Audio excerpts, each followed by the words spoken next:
नमस्ते दोस्तों, मेरे चैनल में आपका स्वागत है। आज हम एक बहुत ही दिलचस्प विषय पर बात करने जा रहे हैं, हिंदू संस्कृति। ये परंपरा हजारों साल पुरानी है और आज भी करोड़ों लोगों के जीवन को आकार देती है। चलिए इसे सरल तरीके से समझते हैं। मूल विश्वास 1, धर्म कर्तव्य का पद। कल्पना करें कि आप एक नाटक में अभिनेता हैं। हर किरदार के साथ कुछ जिम्मेदारियां आती। धर्म ऐसा ही है, ये आपको बताता है कि आपके जीवन में आपकी भूमिका के अनुसार क्या करना सही है। ये सिर्फ सही काम करने के बारे में नहीं है, बल्कि आपके लिए सही काम करने के बारे में है। उदाहरण, अगर आप एक छात्र हैं तो आपका धर्म हो सकता है कि आप मन लगाकर पढ़ाई करें। अगर आप माता पिता हैं तो आपका धर्म अपने परिवार की देखभाल करना हो सकता है। ये एक व्यक्ति को विभिन्न भूमिकाओं में दिखाएं, छात्र, मित्र, माता पिता, जिनमें उनकी अपनी जिम्मेदारियां हैं। कर्म, कारण और प्रभाव। अब चलिए कर्म के बारे में बात करते हैं। आपने शायद सुना होगा, जैसा बोओगे वैसा काटोगे। यही कर्म का सिद्धांत है। आपके हर काम का परिणाम होता है। अगर आप अच्छा करेंगे तो आपके साथ भी अच्छा हो। अगर आप बुरा करेंगे तो उसके भी परिणाम होंगे। उदाहरण, इसे ऐसे समझें कि आप बीज बो रहे हैं।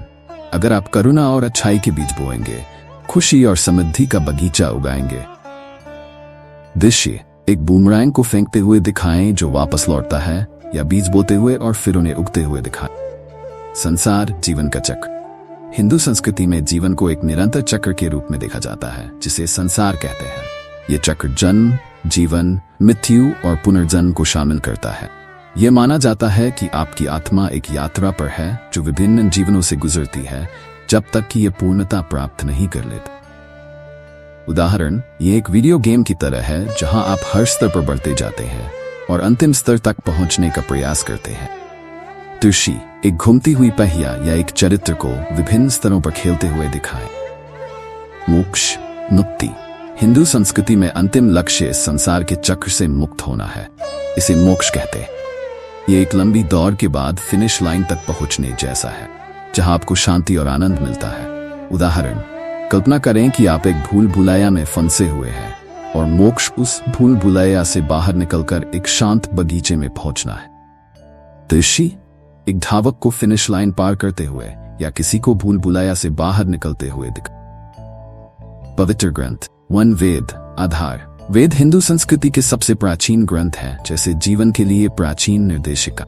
इनमें भजन, अनुष्ठान और आध्यात्मिक ज्ञान होता है जो पीढ़ियों से चला आ रहा है।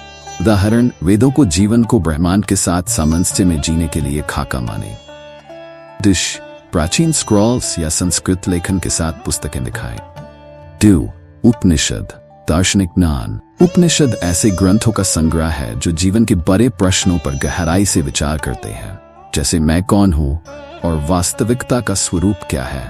ये आत्मचिंतन और आत्मज्ञान को प्रोत्साहित करते हैं।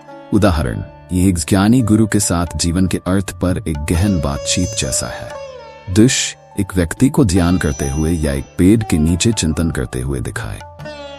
भगवद गीता, दिव्य संवाद। भगवद गीता हिंदू संस्कृति के सबसे महत्वपूर्ण ग्रंथों में से एक है।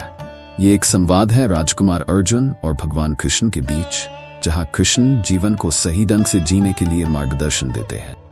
ये एक बड़े खेल से पहले दी गई प्रोत्साहन भाषण जैसा है। उदाहरण, कल्पना करें कि आप एक कठिन निर्णय का सामना कर रहे हैं और एक ज्ञानी मित्र आपको ऐसा परामर्श देता है जो आपका दृष्टिकोण बदल देता है। यही गीता करती। दृश्य, अर्जुन और कृष्ण को युद्ध क्षेत्र में एक रथ पर बातचीत करते हुए दिखा। रामायण और महाभारत, महाकाव्य कथा। ये महाकाव्य कहानियां हैं जो रोमांच, युद्ध और नैतिक शिक्षाओं से भरी हुई है।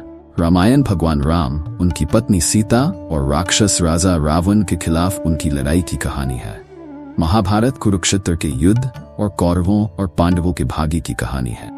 उदाहरण, ये कहानियां प्राचीन सुपर हीरो गाथाओं जैसी हैं, जिनमें ड्रामा, एक्शन और जीवन के गहरे सबक भरे हुए हैं।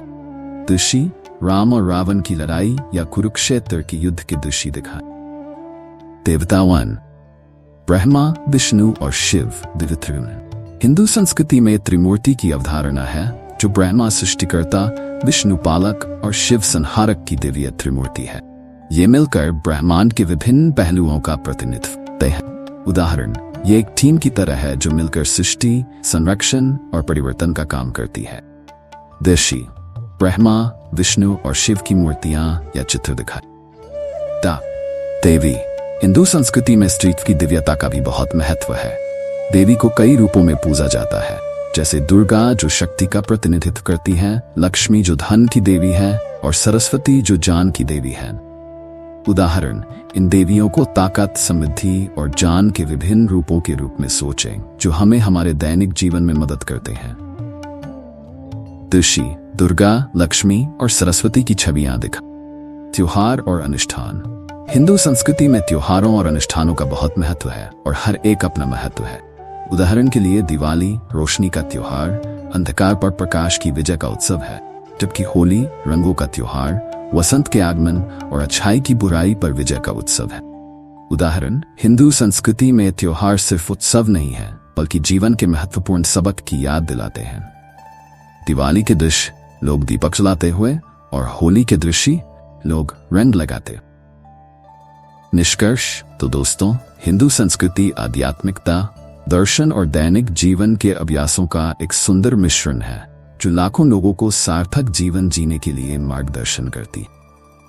चाहे वह हमारे जीवन में हमारी भूमिकाओं को समझना हो, अच्छे चुनाव करना हो या खुशी से त्योहार मनाना हो, हिंदू संस्कृति में हर किसी के लिए कुछ न कुछ सीखने को है।